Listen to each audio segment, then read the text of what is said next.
挤进早八的公交车，一阵奇怪的广播声突然响起：0号公交规则，禁止在车厢内大声喧哗，违者嘎。此时有个不讲理的老年人正在倚老卖老，怒斥一位年轻的小姑娘不给自己让座。赶紧给老子让开！没看到我是个行动不便的老头子吗？大爷，真的不好意思，我今天肚子实在不舒服。谁知那名老人反而再次提高了音量，狠狠地骂道：废话少说，赶紧给我滚开！信不信老子抽你！然而话音刚落，他的嘴巴瞬间就被一层厚厚的铁皮封住。老人双手使劲地往下抠，却怎么也抠不下来，结果下一秒就被活活憋死了。死人了！还没等我惊呼出声，一道道惨叫就已接踵而来。所有发出高音被尖叫的乘客也未能幸免，全都一个个被闷死倒在了地上。好在身旁的好友轻轻及时捂住了我的嘴巴，然后小声地对我说道：嘘，不要大声喧哗。然后下意识地掏出手机拨打了报警电话。可更加让人慌乱的是，拿出手机后，我们才发现所有人的设备都接收不到任何信号，仿佛和外界切断了联系。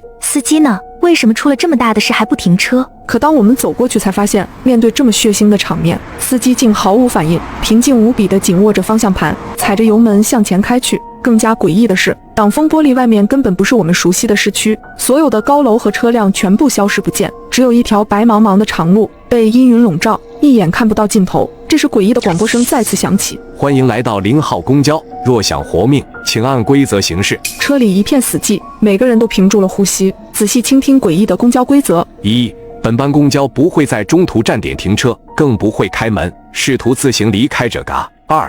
每到一个新站点，公交内将会出现一条新规则，请严格遵守。3. 规则与规则之间不会互相重复。4. 禁止以任何方式触碰或攻击司机，否则后果自负。5.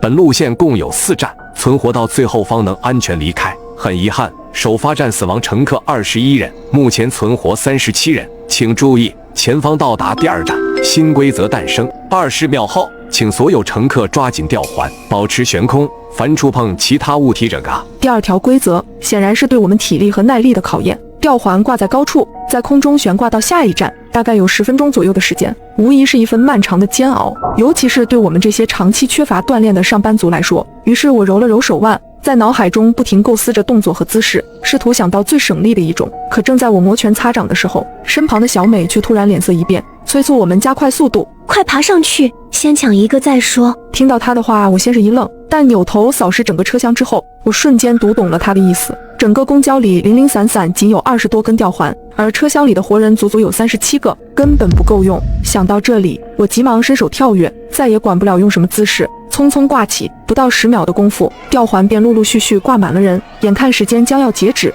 仍然站立的乘客们